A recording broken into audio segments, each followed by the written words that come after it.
Bismillahirrahmanirrahim. Assalamualaikum warahmatullahi wabarakatuh.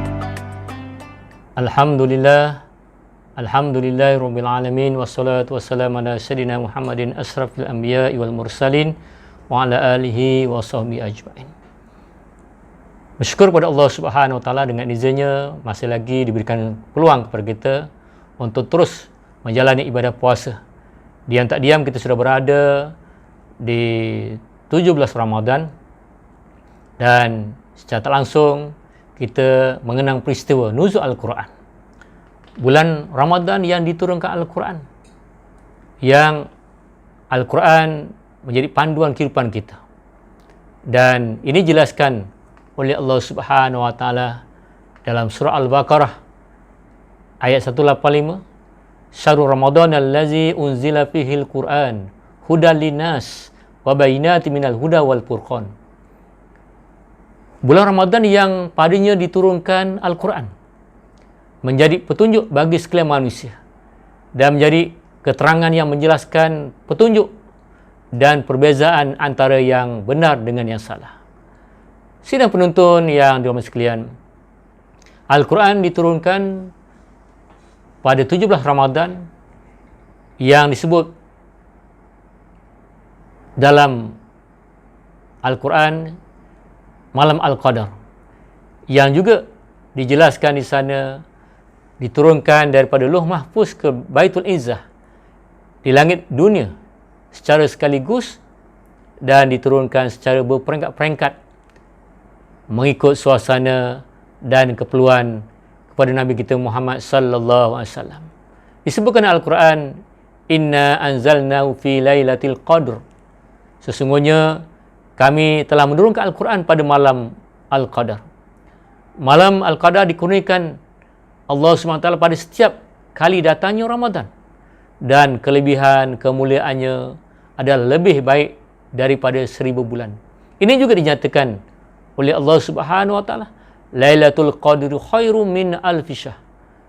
Malam Qadar itu adalah lebih baik dari 1000 bulan.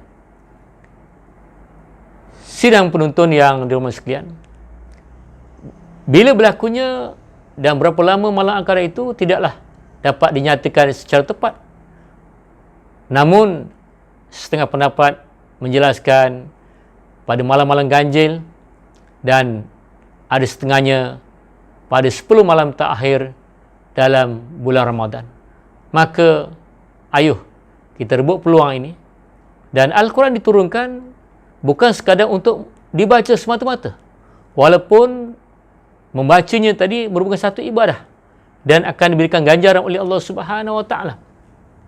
Kerana disebutkan juga dalam satu hadis Nabi sallallahu alaihi wasallam, barang siapa yang membaca satu huruf dari Al-Quran, maka baginya satu kebaikan.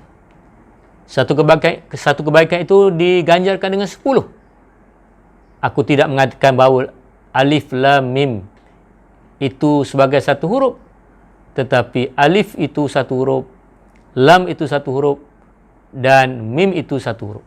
Sidang penuntun yang dirahmati Allah sekalian, turunnya Al-Quran adalah sebagai petunjuk, sebagai panduan untuk kita ikuti dan kita amalkan, supaya kita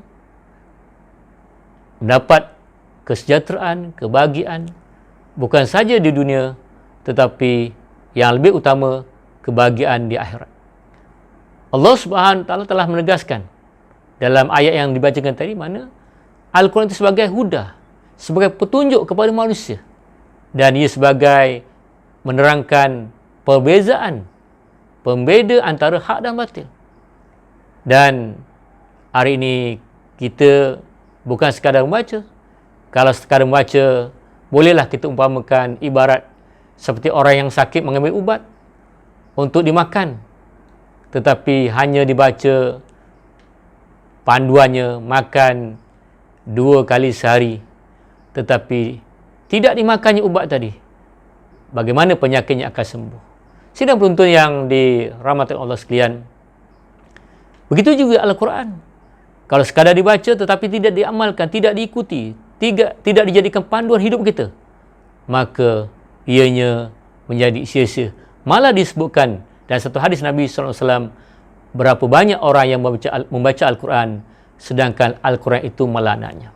Sidang penonton yang dirahmati Allah sekalian, mereka membaca ayat-ayat yang mengharamkan atau menghalalkan sesuatu, tetapi sebaliknya dalam kehidupan kita, mereka menghalalkan apa yang diharamkan oleh Allah Subhanahu Wa Taala atau sebaliknya.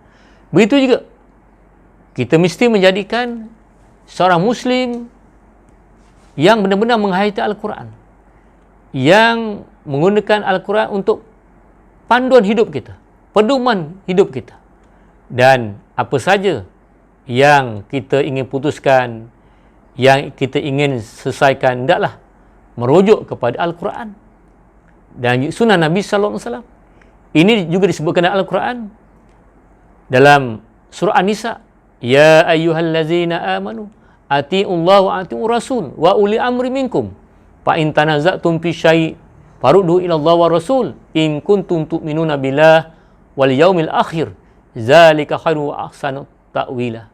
Wahai orang yang beriman, taatlah kamu kepada Allah dan taatlah kamu kepada Rasul dan kepada uli amri, yakni orang yang berkuasa dari kalangan kamu. Jika kamu berbantah-bantah, berselisihan dalam suatu hal dan suatu perkara, maka adalah kamu mengembalikannya kepada kitab Allah yang Al-Quran dan sunnah Rasulullah sallallahu alaihi wasallam. Jika kamu benar beriman kepada Allah dan akhirat, yang demikian adalah lebih baik bagi kamu dan lebih elok pula kesudahannya. Surah An-Nisa ayat 59. Sidang penonton yang dihormati sekalian, Rasulullah menegaskan juga, aku tinggalkan kepada kamu dua pusaka yang kamu kena berpegang pada kedua-duanya. Kalau kamu berpegang pada dua-duanya, lan tadilu abad, kamu tidak akan sesat, yakni Al-Quran dan sunnah Nabi sallallahu alaihi wasallam. Maka sempena nuzul Al-Quran ini dalam bulan Ramadan, marilah kita melengkapkan ibadah kita dengan membanyakkan baca Al-Quran, mentadabburkan Al-Quran, dan kita menggunakannya sebagai panduan hidup kita dalam konteks individu, keluarga, masyarakat dan juga bernegara. Semoga kehidupan kita sentiasa berada dalam keredaan Allah Subhanahu Wa Taala. InsyaAllah kita berjumpa di lain siaran. Assalamualaikum warahmatullahi wabarakatuh.